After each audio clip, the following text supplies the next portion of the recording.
ወደ አገር ቤት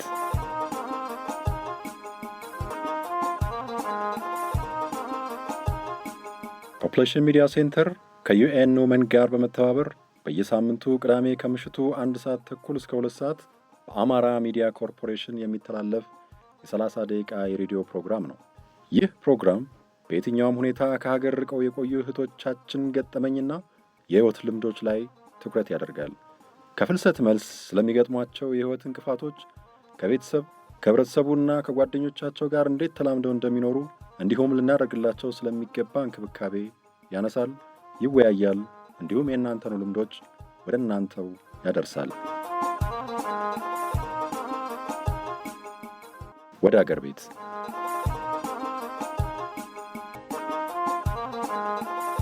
ሰላም ጤና ይስጥልን ውድ አድማጮቻችን፣ ሀገርን መንደሩ እንዴት ከረመ? ወደ ሀገር ቤት የተሰኘውን ፕሮግራማችንን ነው ይዘን የመጣ ነው። በፕሮግራማችን ላይ ያላችሁን ሀሳብ አስተያየት ለእኛ ለማድረስ ወደኋላ እንዳትሉ፣ ሁሌም ደውሉ፣ አጭር የጽሁፍ መልእክትም መላክ ትችላላችሁ። 0944088998 የተንቀሳቃሽ ስልካችን ቁጥር ነው፣ ተጠቀሙበት።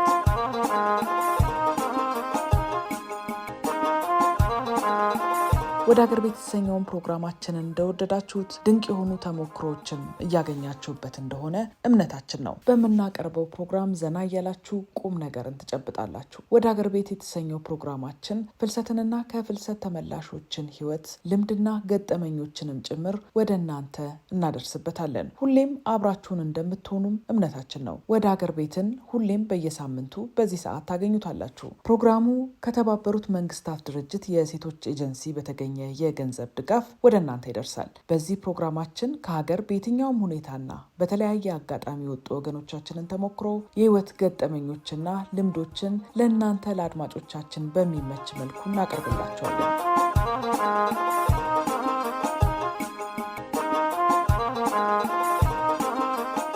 ፕሮግራማችንን በተመለከተ ያላችሁን ሀሳብ አስተያየት በ0944088998 ላይ በመደወል አድርሱን። ዛሬም ወደ አገር ቤት በተሰኘው ፕሮግራማችን ድንቅ ተሞክሮችን ይዘንላችሁ መጥተናል። አብራችሁን ሁኑ።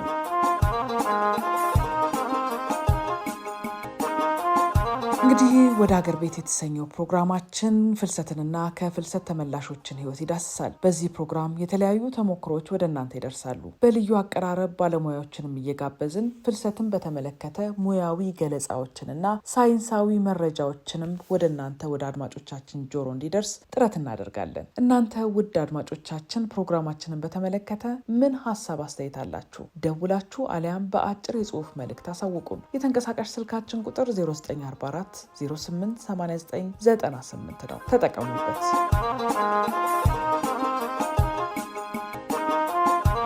ሁሌም አብራችሁን ሁኑ። የማይሰለቹ ልምዶችንና በርካታ መረጃዎችን ትሰማላችሁ። እስኪ እንደተለመደው አንድ ጠቃሚ መረጃ ልንገራችሁ። የገንዘብ አቅማቸው ውስን የሆነና የስነ ልቦናና ማህበራዊ ድጋፍ የሚያስፈልጋቸው ከፍልሰት ተመላሾች ብዙውን ጊዜ መገለል ይደርስባቸዋል። እንዲሁም ከማህበረሰቡ ጋር በቀላሉ ለመቀላቀልም ሲቸገሩ ይስተዋላል። ፍልሰተኞች በአብዛኛው የሚመለሱባቸው ሀገሮች ደካማ ማህበራዊና ኢኮኖሚያዊ አቅም ያላቸው በመሆኑ የመልሶ መቋቋም ሂደቱ ብዙ ተግዳሮቶች አሉበት ይላል ያገኘሁት ጽሁፍ። ለፍልሰት ተመላሾች የተዘጋጁ አገልግሎቶችን እንዳያገኙ የሚያዳግታቸው የመገለል ፍራቻ የመልሶ መቋቋምና ውህደት ሂደቱን የበለጠ እንዲዘገይ ያደርገዋል። ስለዚህ እነዚህ ከፍልሰት ተመላሾች ወገኖቻችን በቀላሉ ከሀገራቸው ባህልና ወግ ጋር ተላምደው እንዲኖሩ፣ በተጨማሪም ከቤተሰብ ከጓደኛ ዘመድ ተስማምተው ህይወታቸውን እንዲቀጥሉ ሁላችንም ከጎናቸው ልንሆን ይገባል።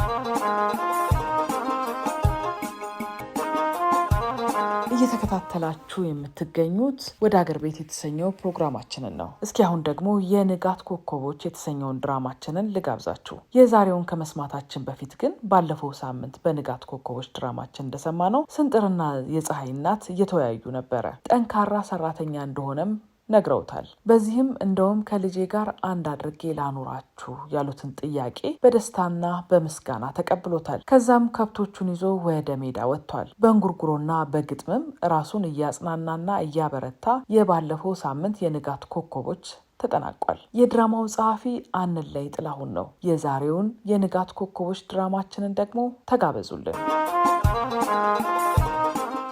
የንጋት ኮከቦች እንደምን አመሻችሁ ማዬ? እንደምን አመሸሽ ፀሐይ? እንደምን አመሸሽ ልጄ? ምን ያሉት አመሸሽ? በሰላም ከስልጠናው በኋላ እርስ በርስ ስለመታወቅ በሚል የጋራ ሻይ ቡና እያልን ነበር። እርስ በርስ ተዋወቅን። አድራሻ እንድንለዋወጥም ተደረገ። የብዙዎቹንም ስልክ ተቀበልኩኝ። በጣም ደስ የሚል ጊዜ ነበር። በጣም ጥሩ ነው። መተዋወቁ ጥሩ ቢሆንም ጠንቀቅ ማለት አለብሽ ልጄ። እኔ የምለው ለመሆኑ ገንዘብ ሰጥቷችሁ? አረ ገንዘብ የሚባል ነገር አላየንም። ከሻይ ቡና የዘለለ ነገርም የለው። ነገር ግን ለወደፊቱ ተስፋ ያለ ይመስለኛል። ኤዲያ ነገር ግን ብሎ ነገር ተስፋ አራት አይሆንም። እንዲሁ መመላለስሽን እንዳልወደድኩት ደጋግሜ ነግሬሻለሁ። ምን አለበት ጊዜሽንና ጉልበትሽን ባታባክኝ። ይኸውልሽ የመዛወርሽን ምናምን ትተሽ ስራሽን ፈልጊ። እንዴማ አሰልጥነው እኮ የሚበትኑን አይመስለኝም። ደግሞ በስልጠናው ደስተኛ ነኝ። የሥራ ፍላጎቴንና ራሴንም አሳድጎልኛል። አሰልጣኞቹም በስራ ፈጠራና በገንዘብ አያያዝ ላይ ጥሩ ልምድ ያላቸው ናቸው። ገንዘብ ሳይያዝ ስለ ገንዘብ አያያዝ ያሰለጥናሉ። አልቀረባቸው። አየጉድ ሀገር ኦሆ አይ ከመሸምኑን አሰማሽ። አይ ለምንድን ነው ግንማ ደስተኛ ነሽ? እማ ይሄ ድል እኮ ለኔ ቤት ከመዋል የገላገለኝና ተስፋዬን ያለመለመልኝ ሆኖ አግኝቻለሁ።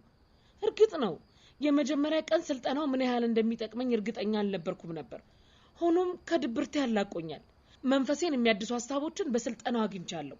ውጤቱን ደግሞ ለወደፊት በመሰራው ስራ ላይ ታይዋለሽ። አገኘሽኝማ? በእውነትም ማይክስሻለሁ። ኧረ ተይኝ እባክሽ። ጽድቁ ቀርቶብኝ በወጉ በኮነነ እኛ ላይ ሀገሬ ሰው መጀመሪያ ራስሽን ቻይ፣ ሌላው ቀስ ብሎ ይደርሳል። እማ ይሄን ያህል ተማርሻል? አልተረዳሽኝም ልጄ። እኔ ደከመኝ። እንደምታዩ እድሜም እየሄደ ነው። ወግ ማረግሽን ሳላይ ልቀር ነው። ሁሌ እንደጓጓው ልቤ እንደተሰቀላለሁ። የኔ ነገር ግን ያሳዝናል። እድል የሆነው ነው እንጂ በልጅ የምካስበት ጊዜ ነበር። ወይኔ አይ እኔ እድል ነው የልጅ እንኳን ሳላይ እንዴማ እባክሽ እንደዚህ አትሁኝ። እባክሽ ተረጋጊማ። ምን ያህል እንደምወድሽ እያወቅሽ ተይ እንጂማ። ልጄ ምክሬንም እየሰማሽኝ አይደለም። ስለ ራስሽም ያለሽ አመለካከት ልክ አይደለም። አሁን ነገሮችን ችላ ስለምትይ ሁኔታሽ እያስፈራኝ ነው። ሴት ልጅ ጠንቃቃና ጠንካራ ስትሆን ነው ተፈላጊነት የሚኖረው። ራሷ ዋጋ ክብርና መተማመን የሌላት ሴት ኑሮዬን ትመራልኛለች ወይም ደጋፊ ትሆነኛለች ብሎ የሚመጣ ባል አታገኝም። እሺ በቃ እንደዚህ አትሁኝ። ተረጋጊ። ያልሽኝን ለማስተካከል ጥረት አደርጋለሁ። ግን ትዳር መመስረትም የምፈልገው የራሴ አስተማማኝ ነገር ሲኖረኝ ነው። ራሴን ከለወጥኩኝ በኋላ ደርስበታለሁ። ይሄው ጀመርሽ እያልኩ ያለሁት ይሄው ነው። ስራ ይዘሽ አስተማማኝ ገቢ እስክታገኝ ድረስ ጊዜ ቆሞ የሚጠብቅሽ ይመስልሻል?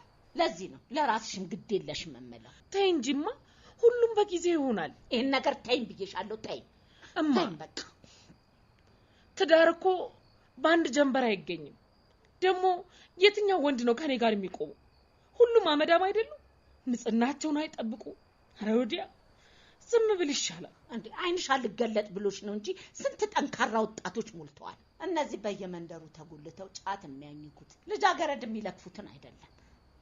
እነዚህ የተበደሉት ናቸው አሉ እንጂ እናቴ እሳት ይላስ ወይ የተለሳለሱ እንደ ፀሐይ እንደ አባትሽ ወገኖች እንደ ጥሩን አጽተው ቢፈልጉልሽ አይሻልም? ለማን? ለኔ? ታዲያስ እማዬ ይሄን ነገር ሌላ ጊዜ በደንብ እናወራበታለን። አይስተውት በላይ እንዴ ምን ነው ትዳርን ተጸየፋችሁት? መጸየፍ አይደለም፣ ቅድሚያ ለሚሰጠው ቅድሚያ ልስጥ ማለቴ ነው። ከትዳር የሚበልጥ ነገር ኖሮ ነው? አይመስለኝም። የሆነ ችግርማ አለ። እማዬ በእውነት ምንም የተለየ ነገር የለም። እስካሁን ለአይኔ የሚሞላው እንዳላየው። በዚህ ላይ ገንዘብ ለማግኘት ወደ ተሻለ ከተማ ሄጄ መስራት እፈልጋለሁ። የጠረጠርኩት ይሄንን ነው የነገርሽ። ልብሽ ቆሟል አይደል? መቻጣውት ወንድ ተከትለሽ ግን እንዳትኩበል። በተከበርኩበት ሰፈር እንዳታዋርጅኝ። እማ ምን ነው ከመሸከፉ ክፉ ነገር እየተናገርሽ ነው እንዴ? ምን አይነት ጉር ነው? ራሴን ለመቀየር በተነሳውበት ሰዓት ወቀሳሽ ግን ልክ አይመስለኝም። አንቺ ምን ታረጊ? እድሌ ነው እድሌን እንደሚያደርግ እማዬ እባክሽን አታልቅሽብኝ እባክሽን እማ በጣም ወድሻለሁ የድሮ ጥንካሬሽ ማን ወሰደው ግራ ገባኝ እኮ አንዱንሽ ተሸከርሽብኝ አሁን ለኔ አባትም ወንድምም እህትም እናትም አንቺ ነሽ ያለሽኝ ስላልነገርኩሽ ነው እንጂ እኔም ውስጥ እኮ ቁጭት አለ የምን ቁጭት ኑሮን የማሸነፍ ቁጭት አለብኝ እኮ እንዴት መቼም ድህነት ዝም ብሎ ገሸሽ የሚል የበጋ ደመና አይደለም እኮ ለነግርሽ እኮ ነው ቆይ አዳምጪኝ እሺ ቀጥይ ለጊዜው 2 የሥራ አይነቶችን ለመስራት እያሰብኩ ገና እያሰብሽ ነው አዎ ስልጠናውን ከጀመርኩ በኋላ የመረጥኳቸው ናቸው አሰልጣኛችን የሆነ ቀን ሰው ስራ መስራት መጀመር ያለበት ከሚያውቀው ነው እናንተም ልምዳችሁን ትምርታችሁን ወይም ዝንባሌያችሁን በመለየትና መሰረት በማድረግ በቀላሉ የምትሰሩትን ነገር ምረጡ ባለ መሰረት ራሴን መፈተሽ ጀመርኩ ከዛ በመጀመሪያ ምግብ ዝግጅት ላይ ጎበዝ ስለሆንኩኝ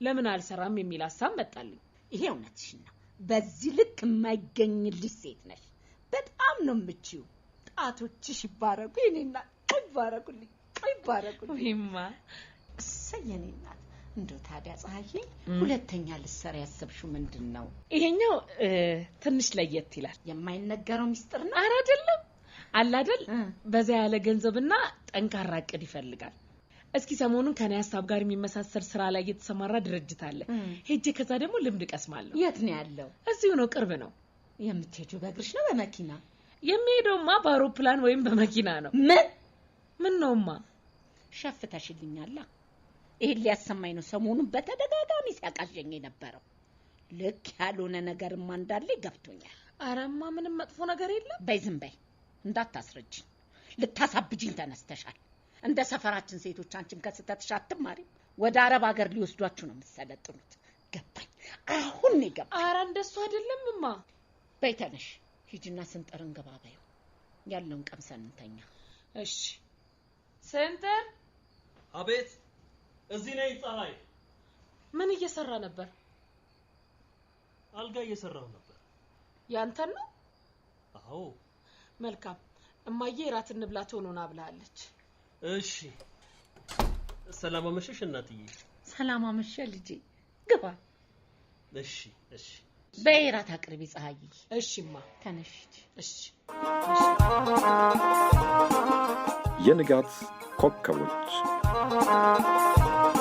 እናንተ ያላችሁን ሐሳብ አስተያየት በ0944 088998 ላይ በመደወል አሊያም አጭር የጽሁፍ መልእክት በመላክ አድርሱን። እየተከታተላችሁ የምትገኙት ወደ አገር ቤት የተሰኘውን ፕሮግራማችንን ነው። በዛሬው የንጋት ኮከቦች ድራማችን የፀሐይ እናት ፀሐይን ግዴለሽነቱን ተይ፣ ቶሎ ትዳር ይዘሽ ራስሽን አውጪ፣ በርካታ ጠንካራ ወንዶች አሉ፣ እንደውም ሰው ልፈልግልሽ እያሏት ነው። ፀሐይ በበኩሏ እኔ ላይኔ የሚሞላ ወንድ አላገኘሁም አላየውም፣ ይልቅስ ስራ ፈልጌ ራሴን ለመለወጥ ወደ ተሻለ ቦታ መሄድ አለብኝ እያለች ነው። በሌላ በኩል ፀሐይ ልትሰራ ስላሰበችው ስራም ለእናቷ እያስረዳች እያለ በድንገት እናትየው በንዴት ገንፍለዋል። በስተመጨረሻም ስንጥር ተጠርቶ ራታቸውን አቀራርበዋል። ለመሆኑ በንጋት ኮከቦች የእናትና የልጅ ውዝግብ ወዴት ያመራ ይሆን? ሳምንት ተከታዩን ክፍል እናስደምጣቸዋለን።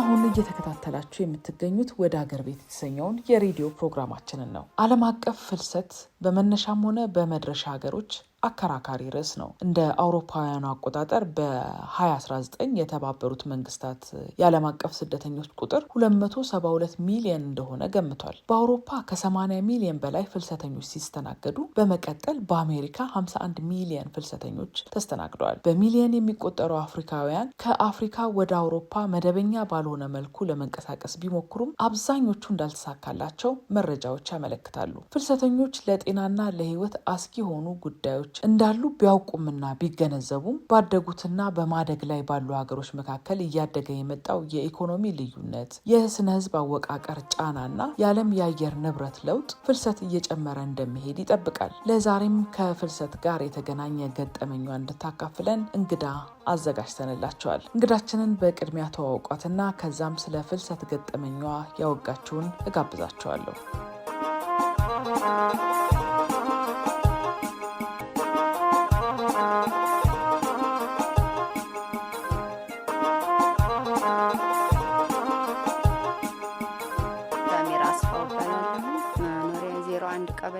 መርሳ ከተማ ኑሮ አልሐምዱሊላህ ደህና ነው። ከስደት ዓለም ይሻላል። ሀገራችን ላይ ነው ደህናው። በስደት ዓለም እኔ ምንም ለውጥ አላየሁም። ቤተሰብ ትንሽ ለወጥኩ እንጂ ለራሴ ምንም ለውጥ ሳላገኝ የመጣሁት ጉልበቴን ብቻ ነው የጨረስኩት። ልጅነትም ስላለ ልጅ ሁኜ ነው በጣም የወጣሁት። ለራሴ የሚል ነገር አላስብም ነበር፣ ለቤተሰብ ነበር መጣሁ። አሁን ግን መጥቼ ቤተሰብም ከኔ መከጀልም ስለሌለ ራሴን ያው ባገኘኋት ስራ ባገኘኋት መጠን መልኩ እየሰራሁኝ ትዳርም ይዤ ወለድኩም ያው እየኖርኩ ነው።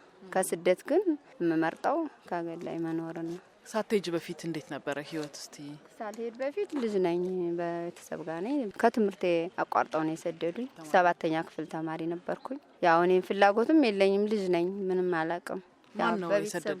በቤተሰብ ግዳጅ ነው በቃ የከሌ ልጅ ይዞ ሄዶለታል እኛም መስደድ አለብን በማለት ነው ህጻን ሁኜ ከትምህርት ቤት አቋርጠው የሰደዱኝ። 7ኛ ክፍል ተማሪ ሁኜ ቢያንስ የ13 ዓመት ልጅ ሁኜ ነው የሄድኩት የዛን ሰዓት ማለት ነው። የዛን ሰዓት ኡምራ ይኬር ነበረ። በኡምራ ነው የሰደዱኝ። ጅዳ ነው ላኩኝ። ያው ብዙ ፈተናም አየሁኝ፣ ብዙ ቤት አየሁ፣ ስቃይም ያው ጦሩም ስኖር ምን ስል። እስቲ እንደው ስትደርሺ ምን ገጠመሽ እዛ? ምን ልስራ ለማለት ቁጭ ስል ደግሞ ይሳቀቃለሁ የሰው ቤት ስለሆነ። ምን ልስራ ለማለት ደግሞ ምን ብዬ እንደማያናግራት ይጨንቀኛል። በእጄ እንደዚህ እንደዚህ ስላት ምንድነው ትለኛለች። እሷም በአረብኛ ሽፊ ስትለኝ እኔ እንደዚህ እላለሁ። መጨረሻ ደውላ ሀበሾችን ጣቷን እንደዚህ ነው የምታደርገው ምንድነው ብላ ስትጠይቅ አይ ምን ልስራ እያልኩ ነው እና ስራውን ታሳየኝ አልኳቸው በቋንቋዬ። እንደዛ ያዞሬ ታሳየኝ ገባ። በቅናሽ ዋጋ ነው የምሰራውም። ግን ምን ያህል ነበር የሚከፈልሽ? 500 ሪያል ነበር የዛን ሰዓት። ያው ቋንቋ ማትችልም ተብዬ የገባሁት መጨረሻ ያው ያወኩም ቋንቋ 900 ብር አረገችልኝ። ቋንቋ ያወኩ መጣሁ ስራ እየለመርኩኝ ስመጣ ከዛ በሷ ደግሞ ሌላ ቦታ ደግሞ ገባሁ በሆነ ምክንያት። ምን ነበር እሷ ጋር የምትሰሪው? እሷ ጋር ምግብ ሰራለሁ፣ ልጅ አጥባለሁ፣ ልብስ ተኩሳለሁ፣ ቤት አጸዳለሁ ምናምን ሙሉ ስራ ነው። ስንት ቤተሰብ ነበር? ቤተሰባቸው 4 ናቸው። 2 ልጅ ያላቸው ባልና ሚስት ናቸው። የእሷ አባት ሽማግሌ ያለ በቃ ህጻን ነኝ።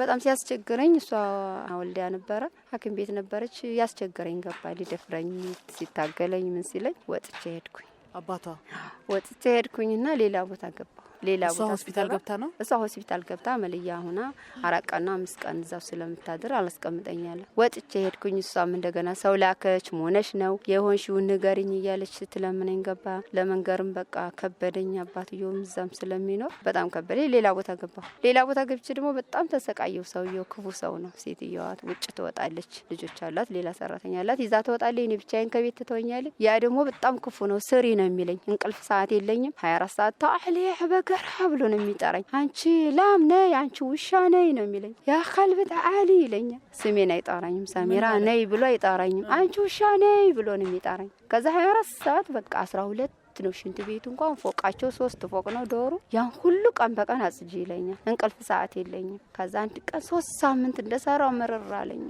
ልተኛ ትንሽ ብዬው ላጽዳልህ ክፍልህን ስለው 3 ክፍል ነው የሱ ብቻ ላጽዳ ስለው አሁን አይጸዳም ሲለኝ ሲመልሰኝ 3 ፎቅ እየወረድኩ ስለምነው በ10 ሰዓት ላይ ሌሊቱ ላይ ተነሽ ነው ያጽጃለኝ ልተኛ።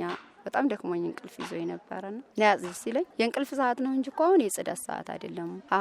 ደዋቅት ታገተል ነው ማልኩት። የእንቅልፍ ሰዓት ነው እንጂ አሁን እኮ የሥራ ሰዓት አይደለም። ስለው ታአሊ ነይ ግዴታ ታጽጃለሽ፣ ያለበለዚያ ባረርሻለሁ። ዘበኛ ወጥቻለሁ። ደግሞ ሀብታም ስለሆነ ወታደሩ ዙሪያውን ነው፣ መጥፋት አይቻልም። ጠባቂ አለ፣ በወታደር ነው ቤቱ። በጣም ሀብታም ነው ሰውየው። ከዛ መጥፋትም አልችልም፣ ምንም አማራጭ የለኝም። ከዛ ተነስቼ እያለቀስኩኝ አጸዳሁና ልተኛ ስል ደግሞ መልሻ 11 ሰዓት ሆነ ከሌሊቱ። ደግሞ ልተኛ ስል የሴትዮዋን ቁምሳጥን በጣም ትልቅ ነው፣ ግን ብርብር አርጎ ልብሱን በሙሉ አወጣና ይሄን ረትቢ ዛሬ መኝተኛት የለም ማለት። እያለቀስኩኝ ደግሞ አሁንም በቃ ምንም ተስፋ የለኝም። እምቢ ማለትም ስለማልችል ያን ልብስ ረትብ ገባ። ረትቤ ጨርሼ ወረርኩ። ከዛ ሴትዮዋ ሲነጋ ነው የምትመጣው፣ ስትዝናና ነው የምታድረው። ልጆቹን ይዛና ሰራተኛ ይዛ መጣችልኝ። ማማኔ ማብቃሽ ቆል خلاص ነኝ ወህቤቴ ወሰጂኝ ባክሽ አልኳት። ስራ አልፈልግም አባባ በጣም ጥሩ ሰው አይደለም። አንቺ እኮ ጥሩ ሰው ብትሆኚ ባባሙ እኮ ይሳልኳት። ከዛ መጨረሻ ላይ ምን አረገ ስትለኝ እንቅልፍ ምንም አልተኛውም። ዛሬ አዳሬንም ውሎዬንም ሙሉ ስሳራ ነው ያልኩትም ያደርኩት። መቆም ራሱ አልቻልኩም። ቅንጭላቴ በቃ ያዞረኝ ገባ ማለት ነው። መጨረሻ ልትሄድ ነው ሰራተኛዋና እምቢ ብላለች፣ አልሰራም ብላለች ብላ ሄዳ ስትነግረው ከክፍል እያጸዳሁ ነበር። መጣና ጉትት አርጎ እንደዚህ በበረንዳው ገፍትሮ ሊጥለኝ ቶሎ በረንዳውን በረት እንቃረኩት እንዲህ ገፈተረኝ። ከዛ እስከ 3 ፎቅ ማለት ነው። እንዲህ በረንዳውን እንቃርጌ ቆምኩኝና ወርጄ ምድር ላይ ነው የኔ ማደሪያ ኮንቴነር አለችኝ። እዛ ወርጄ ቁጭ አልኩኝ። መጣችና 600 ብር ደሞዝ ቁጥር አድርጋ ሰጠችኝና ያላ አውጫለችኝ። ያው የወሰደኝ የሆነ ሱዳኔ ነበረ ስራ ፈልግልኝ ብዬ መልሶ ወሰደኝ። እሱ እንደገና ወጣሁ ከዛ ግቢ። እንደዛ ብዬ በኋላ ጥሩ ስራ ገጠመኝ። ብቻ አልሐምዱሊላህ ሌላ ቦታ ገባሁኝ። ጥሩ ሰው ገጠመኝ። እሱም ያው ባሳለፍኩት ስቃይ ጥሩ ሰው ገጠመችኝ። ጥሩ ሰው ናት ማሻአላ። ልጆቿን ይዤ ነው ማድረው። ከኔ ጋር ነው የሚያድሩት፣ ከኔ ጋር ነው የሚበሉት። እኔ በበላሁበት ማንኪያ ትበላለች፣ እኔ በጠጣሁበት ብርጭቆ ትጠጣለች። ጥሩ ሰው ናት በጣም ከምንም በላይ ከእናትም እናት ናት። ቢሆንም እንደዛ ብዬ የደሃ ልጅ ነኝ። በየወሩ ነው ብር ላኪ የምባለው። ለእኔ 5 ሳንቲም የለኝም። እልካለሁ፣ እመጣለሁ፣ ለኋላ ነው የምሰጠው። እመጣለሁ፣ ለኋላ ነው የምሰጠው። እመጣለሁ፣ ለኋላ ነው የምሰጠው። ከዛ ምንም ነገር ያው 4 አመት እዛ ቤት ሰራሁኝ። ጥሩ ሰው ናት። ምንም ለውጥ የለኝም እንጂ ከቤተሰብ ለውጬ መጣሁ። ለራሴ ባልለወጥም ማለት ነው። በአጠቃላይ ስንት አመት ሰራሽ? 7 አመት ነው የኖርኩ። ለራሴ ምንም ያረኩት ነገር የለኝም። ለውጥ ያየሁበት ሀገሬ ላይ ሆኜ አሁን በተንቀሳቀስኳት ነገሮች ባገኘኋት ስራ በሰራኋት ትዳርም ይዤ ያለ ዘር ምቀር ነበር። ወለድኩም አልሐምዱሊላህ። ከቤት አሁን ቤተሰብ ከኔ የሚከጅለው ነገር የለም። ለምን ስደት ላይ አይደለሁም ሀገር ላይ ነው ያለሁት። ብቻ አሁን ራሴን እያስተዳደርኩኝ አልሐምዱሊላህ ደህና ኑሮ እየኖርኩ ነው። ስንት አመት ሰራሽ እንደዛ? 7 አመት ኖርኩኝ። ብስመጣ ግን 1000 ብር ነው ተቦርሳ ይዤ የመጣሁት። 7 አመት ሰርቼ ማለት ነው። በጣም ነው የሚገርመው። ስትመጪ ታስሮ ሌላዎቹ አሁን ታስረው ምናምን ነው እንዴት መጣሽ? አልታሰርኩም። እኔ ፓስፖርት አለኝ። ሄድኩና አሊዘኝ ሲሉ ስዞር መምጣት ፈለኩ። በጣም ናፈኩ። ህፃን ሆኜ ስለሆነ ስደት የገባው። ከዛ ስዞር አሊዘኝ ሲሉ 300 ሪያል ከፈልኩ ጉቦ ለወታደርና ይዞ አስገባኝ። በ3 ቀን ያሳፈሩኝ። ፎርም ሞላው ምናምን አዲስ አበባ ገባሁ። በ3 ቀን 3 ቀን ናት የታሰርኩት። ገወጥም ደም ማለት ነው። እንደው ቤተሰብ እዛ ሆነሽ ብር ትልኪ ነበረ ምናምን? ምንም ላንቺ ብለው ያስቀመጡት ነገር የለም? ምንም ነገር አላገኘሁም። ምንም ቤት ሰርተዋል፣ ያው ውሃ መብራት አስገብተዋል። ከዛ ውጭ ለእኔም ሳይሆን ያ በራሳቸው ስም ካለው ቦታ ላይ ነው የሰሩት። የኔ ባዶ ቦታ ነበር። ምንም ነገር የለም። ምንም ነገር አላገኘሁም። ያቺ 1000 ብር ከቦርሳ ይስተካ አለቀኩ በቃ ባባስ። ስንት ጊዜ ሆነሽ አሁን ከመጣሽ? ከመጣሁ አሁን 6 አመቴ ነው። ከዛ በኋላ ነው ትዳር የመሰረትሽ? ትዳር ያስኩኝ ወለድኩ አልሐምዱሊላህ። ያው ስንት ልጅ ወለድሽ? 2 አሉኝ። ወንዶች ናቸው ሴቶች? ወንዶች ናቸው። አሁን ደህና እየኖርኩ ነው። ባለችኝ አቅሜ እሱም ይሰራል፣ እኔም ባገኘኋት ነገር እየተሳተፍኩ ማለት ነው። ምን ይሰራል እሱ ባለቤትሽ? እሱ እንደዚህ የቀን ይሰራል። እሱም የቀን ነው የሚሰራው። ቀን በቃ ያገኛትን ስራ ይሰራል፣ አይመርጥም። እኔም ደግሞ ባገኘኋት አቅሜ እሞክራለሁ፣ ሁለመናውን እሞክራለሁ። እንደው ከአረብ ሀገር ስትመለሽ የቤተሰብ አቀባበል ምናምን እንዴት ነበረ? ምክንያቱም ትረጃቸው ነበር እንደነበረው ፍቅር አይሆንም። አሁን ያለሽ እጅሽ ስረጅ የነበርሽውና አሁን እጅሽ ሲያቆም ፍቅራቸው የለም። እንደ ድሮ አይሆንልሽም።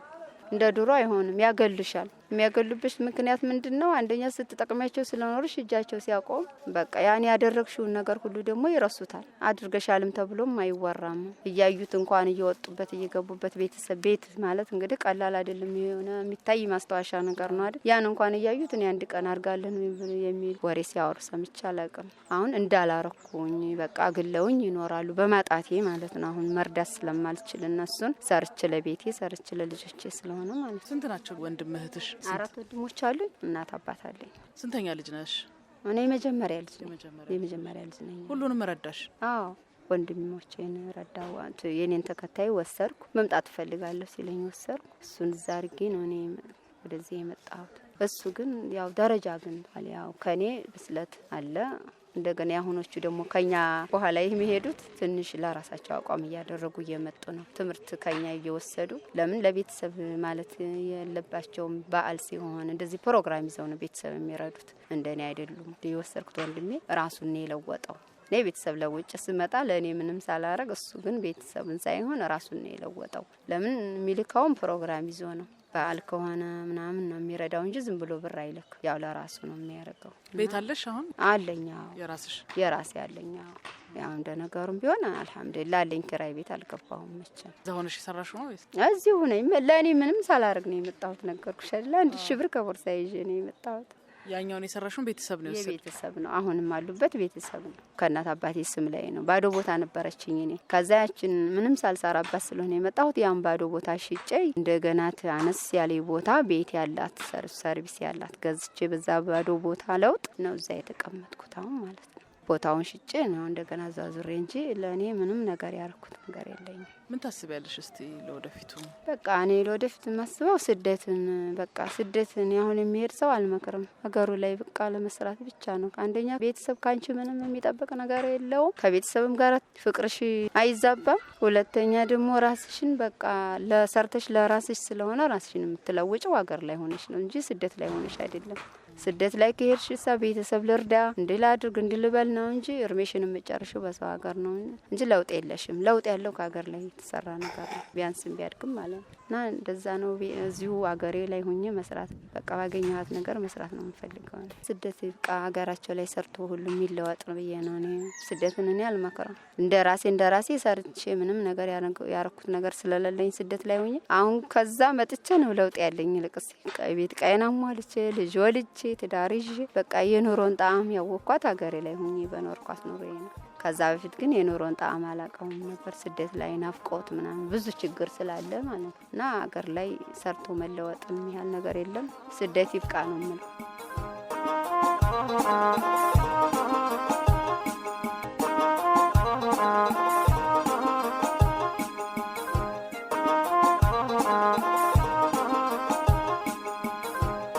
አድማጮች እየተከታተላችሁ የምትገኙት ወደ ሀገር ቤት የተሰኘውን የሬዲዮ ፕሮግራማችንን ነው። ይህ የሬዲዮ ፕሮግራማችን ፍልሰትንና ከፍልሰት ተመላሾችን ሕይወት ይዳስሳል። ቀደም ብለን ያገኘናት እንግዳችን አስባ ሄደችው ሳይሆን ቀርቶ ያላሰበችው ገጥሟታል። በቤተሰብ ግፊት፣ በጎረቤት በዘመድ ተጽዕኖ በቋንቋ እንኳን ከማትግባባቸው ሰዎች ጋር ኑሮን ለመግፋት ተገዳ ነበረ። የስራው ጫናም ለማሰብ እንኳን የሚከብድ ነው። እንዲህ ያሉ በርካታ ታሪኮች ከሀገራቸው እንጀራን ፍለጋ የሚወጡ እህቶቻችን ገጠመኝ ነው። ምናልባት እናንተ በአሁኑ ሰዓት ከሀገር ለመውጣት እያሰባችሁ ሊሆን ይችላል። ወይም ደግሞ የሚያስፈልገውን ሁሉንም ነገር አሟልታችሁ ሀገራችሁን፣ ቤተሰባችሁንና የተወለዳችሁበትን ያደጋችሁበትን ቀይ ጥላችሁ ለመውጣት ጣጣችሁን ጨርሳችሁ ቀን ቆርጣችሁ ወዳሰባችሁት ምድር ለመጓዝ ጥቂት ቀናቶች ብቻ ቀርቷችሁ ሊሆን ይችላል። አሊያም የሰውን ሀገር ኑሮ አይታችሁ እንዳሰባችሁት ባለመሆኑ ወይም ደግሞ ቤተሰብ አይቼ እናት አባቴን ጠይቄ ወደ መጣሁበት እመለሳለሁ ብላችሁ በሀገራችሁ ልትሆኑ ትችላላችሁ። እስኪ ሁላችሁም እየደወላችሁ አሊያም አጭር የጽሁፍ መልእክት እያላካችሁ አሁን ስላላችሁበት ሁኔታ አካፍሉን። የተንቀሳቃሽ ስልካችን ቁጥር 0944 08 8998 ነው። ደውሉ፣ ጻፉ።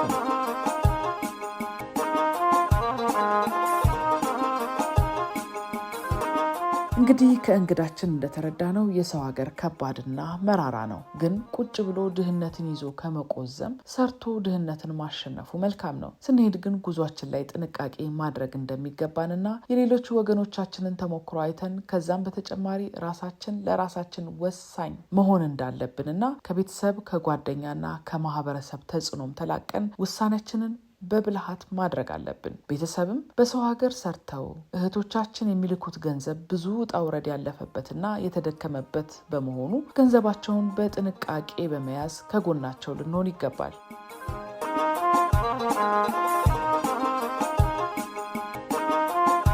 በዚህ ፕሮግራማችን ቀደም ብለን እንደነገርናችሁ የተለያዩ ሰዎችን ተሞክሮና ልምዶችን ወደ እናንተ እናደርሳለን። ወገኖቻችን ከሀገር ሲወጡ ምን ገጠማቸው? በቃኝ የሰው ሀገር ብለው ወደ ሀገር ቤት ሲመጡስ ዘመድ አዝማድ፣ ቤተሰብ፣ ጓደኛ፣ እናት አባት እንዴት ተቀበላቸው የሚሉትን ልምዶች ወደ እናንተ እናደርሳለን። ከዚህ በፊት ሰምተናቸው የማናቃቸው በፍልሰት ጉዳይ ላይ ትኩረት የሚያደርጉ ድንቅ የሆኑ ተሞክሮዎችን አዘጋጅተናል። እናንተ ብቻ ልብና ጆሯችሁን ስጡን። በርካታ ቁም ነገሮችን ትሰማላችሁ። እናንተ ውድ አድማጮቻችንም ሁሌም ወደ ሀገር ቤት ፕሮግራማችንን አዳምጡ። በፕሮግራማችን ላይ ያላችሁን ሀሳብ አስተያየት አድርሱን። ደውሉ፣ ጻፉም። 0944 08 8998 የተንቀሳቃሽ ስልካችን ቁጥር ነው።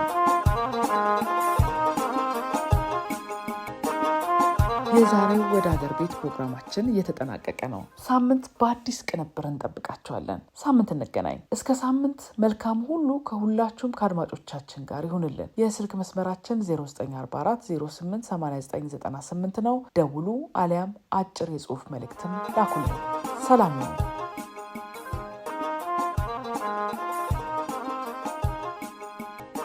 ወደ ሀገር ቤት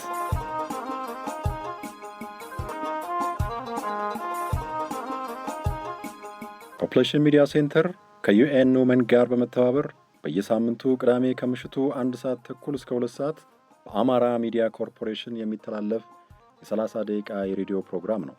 ይህ ፕሮግራም በየትኛውም ሁኔታ ከሀገር ርቀው የቆዩ እህቶቻችን ገጠመኝና የህይወት ልምዶች ላይ ትኩረት ያደርጋል። ከፍልሰት መልስ ስለሚገጥሟቸው የህይወት እንቅፋቶች፣ ከቤተሰብ ከህብረተሰቡና ከጓደኞቻቸው ጋር እንዴት ተላምደው እንደሚኖሩ እንዲሁም ልናደርግላቸው ስለሚገባ እንክብካቤ ያነሳል፣ ይወያያል፣ እንዲሁም የእናንተን ልምዶች ወደ እናንተው ያደርሳል። ወደ አገር ቤት